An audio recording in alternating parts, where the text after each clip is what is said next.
सुनने को मिल रहा है कि पाकिस्तान की क्रिकेट की फ्यूचर इन डेंजर है और उसकी वजह यह बताई जा रही है क्योंकि पाकिस्तान मैचेस जीत रहा है। अजीब लॉजिक है भाई। जब पाकिस्तान मैचेस हार रहा था, अफगानिस्तान से हारा है, बांग्लादेश से हारा है, तो तब फ्यूचर सही थी, सिक्योर्ड थी। अब जब जीत रहा है फाइनली, अभी फ्यूचर खराब हो गई। चलो ठीक है, आप ठीक बोल रहे हो। ऐसा ही है। कंट्रोवर्सी चल रही है ईसीबी और अफगानिस्तान के दरमियान क्योंकि अफगानिस्तान जो है वो वुमेन्स क्रिकेट में इन्वेस्ट नहीं कर रहा करंटली, तो इसलिए ईसीबी जो इंग्लैंड क्रिकेट बोर्ड है उन्होंने बॉयकॉट किया है ऑलरेडी। इंग्लैंड से एक और खबर जेम्स विंस की, जिसने मूव किया है, कंप्लीटली मूव आउट हुआ, माइग्रेट किया है इंग्लैंड से दुबई में, क्योंकि उसके घर पे इंग्लैंड में अटैक किया था लोगों ने। और आखिर में चैंपियंस ट्रॉफी और गद्दाफी स्टेडियम अभी तक रेडी नहीं है, टाइम बहुत कम रह गया है। Congratulations to all the Pakistanis watching. Pakistan जीत गया है और टेस्ट जो है काफ़ी जल्दी ख़त्म हुआ। पहले भी कहा था, अब भी कह रहा हूँ कि मुझे ऐसे टेस्ट बहुत पसंद आते हैं। ऑस्ट्रेलिया और इंग्लैंड में जब भी टेस्ट होते हैं तो बहुत कम टेस्ट 5वें दिन तक जाते हैं, सारे के सारे नॉर्मली 4th डे से पहले पहले ख़त्म होते हैं, और वो इसलिए कि बॉलिंग फ्रेंडली ट्रैक्स होते हैं। और इस गेम में भी यही था, बॉलिंग फ्रेंडली ट्रैक थी। 150 और रन अगर आपने बनाए तो ये बहुत अच्छा टोटल था। पाकिस्तान ने तो फिर भी 200 से ऊपर रन बनाए फर्स्ट इनिंग्स में, और दूसरे इनिंग्स में भी फिर कोलैप्स हुई। जैसे मैंने बोला था कि देखिए पाकिस्तान का कोई भरोसा नहीं है, मुझे तो लगता है 10 के 10 आउट होंगे, लेकिन स्टिल स्टार्ट एक अच्छा लिया था। लेकिन this is typical from Pakistan.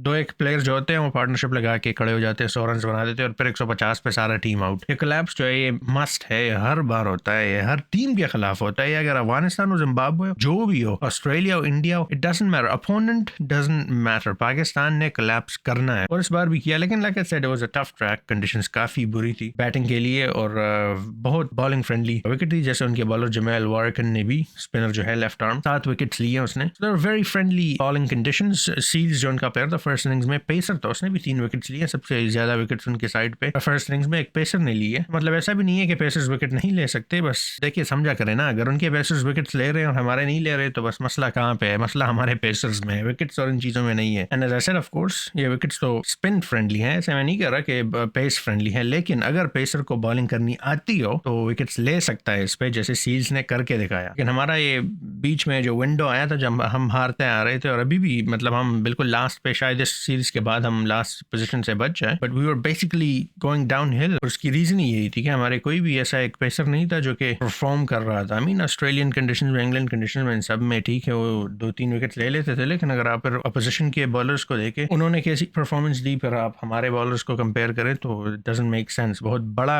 जो था वो डिफरेंस था परफॉर्मेंस में। तो स्किल इशू है, सिंपल बात यह है कि इशू जो है वो स्किल का है। हमारे पास इतने स्किल्ड बॉलर्स करंटली नहीं है, पेसर्स इन पर्टिकुलर। अभी हमें साजिद मिल गया, अबरार अहमद मिल गए, नोमान अली मिल गए, तो बस शुक्र करें, इनको यूज करें। और उस टाइम में जब तक ये आप लोगों को मैचेस जितवा रहे हैं, आप फ्यूचर पे काम करें। अगर आपके फ्यूचर का इतना वो पड़ी हुई है ना कि पेसर्स नहीं आएंगे, ये नहीं आएंगे, वो नहीं आएंगे, तो काम करें ना उस पर। इंटरनेशनल लेवल पे तो पेसर्स नहीं बनते, ये तो डोमेस्टिक छोटे अंडर 19, 16, 14 उस लेवल पे बनते हैं, स्लोली पर डेवलप करके इंटरनेशनल लेवल पे आते हैं। आपने सैम कॉन्सस को देखा, 19 साल लड़का था और कितनी मैच्योरिटी से वो खेला है। पाकिस्तान में कौन सा 19 ईयर ओल्ड है जो कि ऐसे खेलता है? इसकी रीजन ही यही है कि बहुत ग्रूमिंग हुई होती है छोटे एज से, सलसल एकेडमी में और डोमेस्टिक में खेलता आता है। अगर आप देखें तो ज्यादातर हमारे टीम में जितने भी प्लेयर्स होते हैं उन्होंने कभी डोमेस्टिक खेला ही नहीं होता, एक दो ही होंगे जो डोमेस्टिक से आएंगे। अभी ये कामरान गुलाम है, साजिदा है, नोमाना है, तो उनकी परफॉर्मेंस आपके सामने है। लेकिन अगर आप प्रीवियस प्लेयर्स की मिसाल ले ले, जैसे कि शादाब खान थे या आजम खान थे या हमारे सुपरस्टार, कहाँ से आए? डोमेस्टिक तो इन्होंने कभी खेला नहीं है। मतलब आप एक प्लेयर को जिसकी एक्सपीरियंस इतनी नहीं होती उसको आप उठा लेते हो और आप हाईएस्ट लेवल पे उन्हें खिलाते हो, तो फिर परफॉर्मेंस तो ऐसी ही होगी ना। तो अगर डेंजर है पाकिस्तान के क्रिकेट को, वो ये नहीं है कि हम स्पिनिंग ट्रैक्स बना रहे हैं, वो ये है कि हमारे पास टैलेंट नहीं है इस वक्त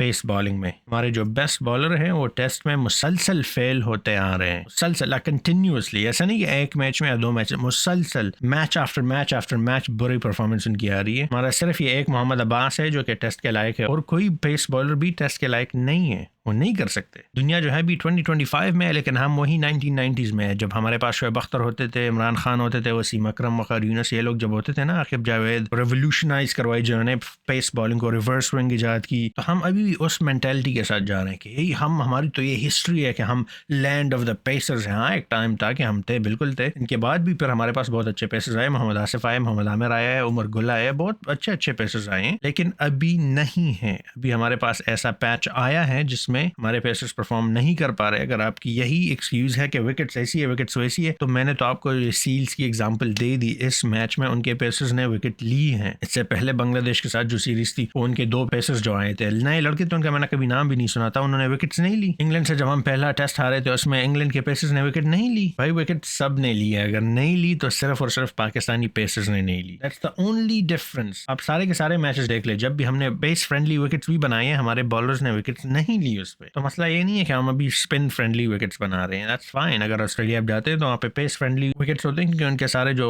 मेन बॉलर्स हैं वो पेसर्स हैं। इंग्लैंड में भी ऐसा होता है, साउथ अफ्रीका, न्यूजीलैंड, ये सारे ऐसे ही होते हैं। तो अगर हमारे मेन बॉलर्स अभी साजिद खान, नोमान और इब्रार है, अगर स्पिनर्स है तीनों, तो why not make spinning tracks until such time that you have a pace attack who can actually dismantle any side in the world। आप ये नहीं कह सकते कि आप स्पिन फ्रेंडली विकेट्स ना बनाएं क्योंकि पाकिस्तान की फ्यूचर जो है क्रिकेट की वो तबाह हो जाएगी। पाकिस्तान की फ्यूचर हारने से तबाह होगी, लोग इंटरेस्ट जो है वो लूज कर जाएंगे स्पोर्ट में। अगर आप मुसलसल इसी तरह हारेंगे, अफगानिस्तान से हारेंगे, बांग्लादेश से हारेंगे, no one is gonna watch cricket, और इसी तरह ही फ्यूचर तबाह होगा। ऐसे नहीं कि आपके जो स्ट्रेंथ्स हैं आप उस पर फोकस करें और उसको यूटिलाइज करें, no, that's not how you lose interest. इसी तरह आप इंटरेस्ट बनाते हो, लूज नहीं करते, गेन करते हो। पिछली वीडियो में मैंने कहा था कि अब सब भौंकने लगेंगे रिजवान जब भी थोड़ी सी भी कुछ बुरी परफॉर्मेंस करेगा, और इस सेकंड इनिंग्स में जब उन्होंने रन नहीं किए तो फिर वही लोग बकवास करना शुरू कर दिया उन्होंने। बाबर आजम का तो खैर मुसलसल बैड परफॉर्मेंसेस आ रही है, तो चलो at least that makes a little bit of sense क्योंकि काफी टाइम हो गया है अभी बाबर जो है परफॉर्म नहीं कर पा रहे, तो उसके बारे में तो लगे हुए हैं सब। लेकिन अब रिजवान ने फर्स्ट इनिंग्स में कर दी परफॉर्मेंस, सेकंड इनिंग्स में नहीं की, तो फिर बक शुरू, बिल्कुल रेंट फ्री, मतलब मुफ्त में उन्होंने ठेका डाला हुआ इनके सर में, इनके दिमागों में। हर टाइम रिजवान बाबर, और कोई टॉपिक उनको मिलता ही नहीं है। आप क्रिटिसाइज कर सकते हो, बिल्कुल कर सकते हो, मैंने भी किया नहीं है पाकिस्तान पेसर्स को, मैंने किसी का भी नेगेटिवली नाम नहीं लिया। लेकिन जो भी है भाई, आप रोते रहो, पाकिस्तान की सक्सेस से पता नहीं क्यों आपको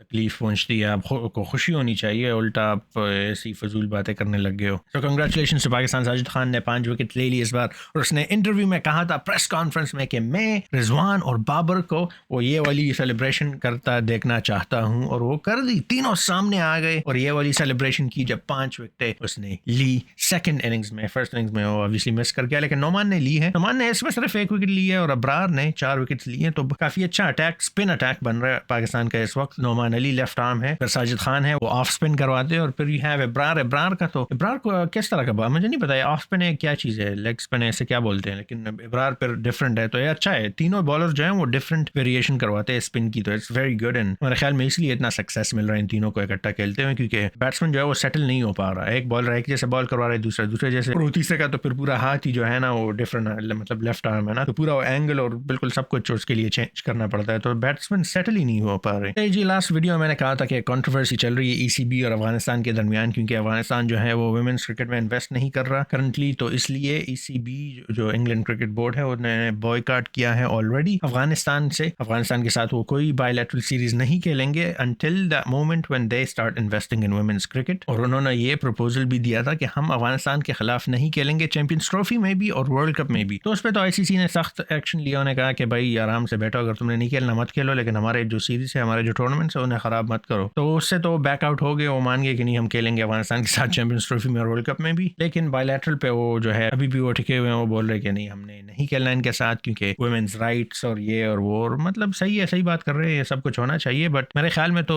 कल्चरल इशूज भी ऑफ कोर्स होंगे अफगानिस्तान में, लेकिन मेरे ख्याल में तो सबसे बड़ी इशू ये है कि अफगानिस्तान एज अ कंट्री फिलहाल जो है काफी बुरी सिचुएशन में इकोनॉमिकली। आई मीन सिर्फ क्रिकेट नहीं, just the country in general, उनकी इकोनॉमी जो है वो अभी टाइम लेगी, end of course they don't have the funds, उनके पास इतना बजट नहीं है कि वो मेंस क्रिकेट को आगे लेके जाए, तो वो वुमेन्स पे क्या इन्वेस्टमेंट करेंगे। और फिर आगे मैंने जैसे बोला कि कल्चरली भी वहाँ पे जो है ये चीज़ मुझे ऐसा नहीं लगता कि बहुत ज़्यादा औरतें होंगी जो ये खेलना चाहेगी, तो अगर आप उनके लिए फैसिलिटीज़ बना भी दे तो पैसे भी ज़ाया कर रहे हो आप, क्योंकि there is nobody at the moment. Future में हाँ होंगे, ऑफ कोर्स होंगे, एज दे डेवलप, जब उनकी इकानमी आगे बढ़ेगी तो उनका ऑब्वियसली फिर पैसे आएंगे, क्रिकेट में भी आएंगे, मेंस वुमेन सब कुछ होगा मेरे ख्याल में। तो आई थिंक करंटली ईसीबी जो है थोड़ा हार्श हो रहा है एंड अफगानिस्तान की करंट सिचुएशन जनरली ख़राब है, तो टाइम तो लगेगा इस चीज़ पे, लेकिन जो भी है भाई बस वो कर रहे हैं, करने दो। आईसीसी ने तो सीधा सीधा बोल दिया कि भाई तुमने खुद नहीं खेलना उनके साथ, मत खेलो, बाढ़ में जाओ, लेकिन हमारे टूर्नामेंट्स के साथ जो है ना ये चीज़ें नहीं कर खेलना है तुमने, अफगानिस्तान के साथ भी, और जिस टीम को हम बोलेंगे उसके साथ तुमने खेलना है। एक तो तुम ही लोगों ने बर्बाद कर दिया अफगानिस्तान को, और अभी अफगानिस्तान से डिमांडें कर रहे हो, 2-3 साल उनके हुए नहीं है और अभी उनसे आप डिमांड्स करो कि इस चीज़ में भी इन्वेस्टमेंट करो, उस चीज़ में भी। कहाँ से इन्वेस्टमेंट करें, उनके पास पैसे नहीं है भाई। तीसरी खबर ईसीबी की तरफ से ही आई है, ये है कि शाकिब अल हसन को बैन किया है क्योंकि उसके बॉलिंग जो एक्शन है उसने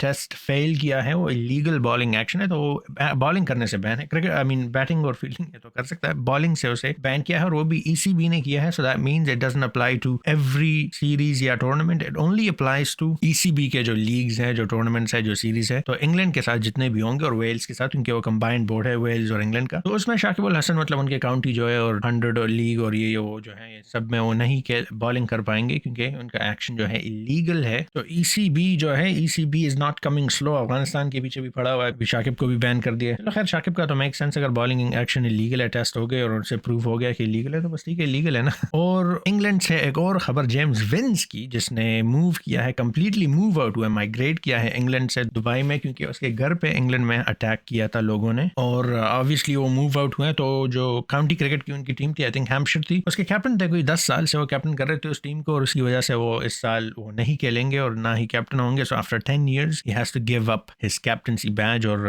ऑफ कोर्स ये मुश्किल डिसीजन था उनके लिए क्योंकि उसकी सेफ्टी और स्पेशली फैमिली की सेफ्टी ज्यादा जरूरी है। और 2 बार उसके घर पे अटैक हुआ है, ट्वाइस ना उसके घर पे इंग्लैंड में अटैक हुआ है। वो दुबई मूव किया है उसने, और वो प्रायोरिटी पीएसएल को अभी दे रहा है क्योंकि दुबई में है, दुबई में वो T10 लीग भी चल रहा होगा, क्योंकि काउंटी से भी अभी फ्री हो गया तो दुबई में भी वो खेलेगा T10 लीग और पीएसएल में भी, और मेरे ख्याल में वो फ्रेंचाइज लीग पे भी ज्यादा फोकस देगा। मेरे ख्याल में तो ओवरऑल उसके लिए अच्छा है क्योंकि उसकी एज तो अभी आई डोंट नो 30 प्लस ही होगी उसकी एज, तो ये वाली नहीं रही कि वो इंग्लैंड के स्क्वाड में वापस आ जाए। आई थिंक उसके लिए ओवरऑल ये अच्छा डिसीजन हुआ क्योंकि फ्रेंचाइज क्रिकेट में ऑब्वियसली पैसा ज्यादा होता है। काउंटी तो लोग इसलिए खेलते हैं कि इंग्लैंड के नेशनल टीम में सेलेक्ट हो, बट आई थिंक विंस का टाइम अभी जो है गुजर चुका है, और I think is gonna be selected again. लेकिन ये क्यों हुआ है, ये अभी इन्वेस्टिगेशन चल रही है। अजीब और गरीब सी न्यूज है, मतलब क्यों क्रिकेट प्लेयर को कोई क्यों अटैक करेगा, स्पेशली उसके घर पे जब उसके बच्चे और बीवी वहाँ पे मौजूद होंगे। उसके गाड़ियों को भी बाय द वे डैमेज किया है, तो 2 बार किया है, it's not like it just happened once, it's quite alarming. काफी अजीब और गरीब सी न्यूज है। देखते हैं आखिर में कंक्लूजन क्या होती है इन्वेस्टिगेशन में, किस रीजन से अटैक किया था, किसने किया था। We will see very soon hopefully. I hope him and his family are safe though. और